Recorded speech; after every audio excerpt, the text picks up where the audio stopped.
तो सालों साल से बॉलीवुड में ऐसे हजारों गीत आए हैं जिनके बोल दर्शकों के लिए एक रहस्य मात्र बन के रह गए हैं। तो आज के इस वीडियो में मैंने उन्हीं 1990 और 2000 के दशकों के कुछ गीतों की गुत्थी सुलझाने का प्रयास किया है और इन गीतों की भावपूर्ण व्याख्या की है। इस वीडियो का उद्देश्य बस मनोरंजन का है और किसी को आहत करने का कतई नहीं है। तो चलिए चलते हैं अपने पहले गीत पर।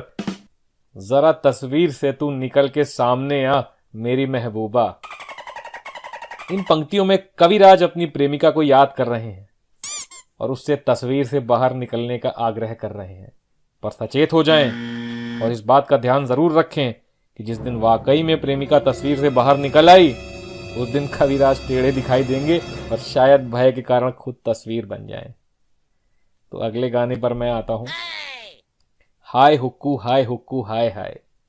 इन सुंदर अर्थ वाली पंक्तियों में कविवर ना जाने क्या कह रहे हैं, पर हमारी टीम ने जब खोज पड़ताल की तो पता चला कि हुक्कू उनकी सहेली का नाम है और कविवर उनको हाय बोल रहे हैं। हुक्कू इसे सुनते ही शर्मा जाती है और खेतों की तरफ दौड़ पड़ती है और कविवर फिर से मस्त हो जाते हैं किसी दूसरी हुक्कू की तलाश में। तो तीसरा गाना है कि सरकाए लियो खटिया जाड़ा लगे। इन पंक्तियों में कविवर शीतलहर के प्रकोप में ना आ जाएं, इस भय से अपनी माशूका को खटिया के समीप करने की दरखास्त कर रहे हैं। और क्योंकि माशूका का वजन ज्यादा है तो कविवर खटिया सरकाने में असमर्थ हो रहे हैं और आखिरकार हार के सो जाते हैं। कविवर की मासूमियत का इन पंक्तियों से अंदाजा लगाया जा सकता है। तो अगला गाना है पल पल ना माने टिंकू जिया।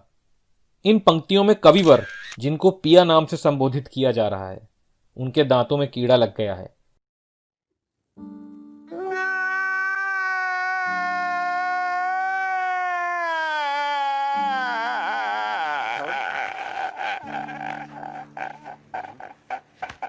और तत्काल प्रभाव से वह टिंकू के पास गए हैं। टिंकू जो कि उनका डेंटिस्ट है, उसने उन्हें इश्क का मंजन दांतों में करने का आदेश दिया है। इस मंजन को करने के बाद कविवर के दांत मोतियों से भी ज्यादा चमक रहे हैं। तो अगला गाना आता है ABCDEFGHI JKLM NOPQRSTUVWXYZ।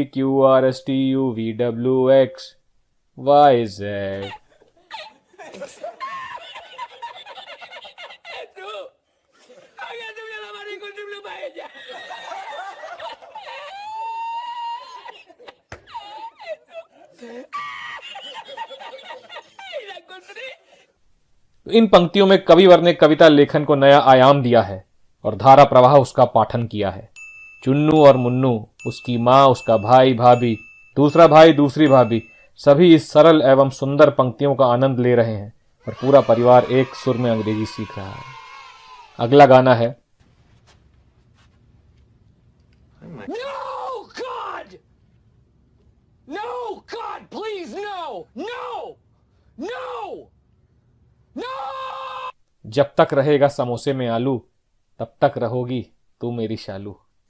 इन पंक्तियों में कविराज बहुत भावुक हो गए हैं और इन भावनाओं में बहकर अपनी माशूका की तुलना आलू से कर दी है। इस व्याख्या को सुनकर आलू का जीवन बदल गया है और प्रेमिका कविवर को छोड़कर चली गई है। तो अगला गाना आता है औवा हो। इन पंक्तियों में हमारे कवि महोदय ने भेड़िए का रूप धारण कर लिया है और वो औवा औवा चिल्ला रहे हैं।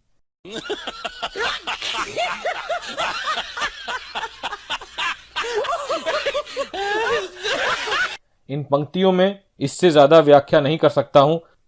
इससे पहले कुछ लोगों ने ऐसी हिमाकत की थी और वो खुद भेड़िया बन गए थे।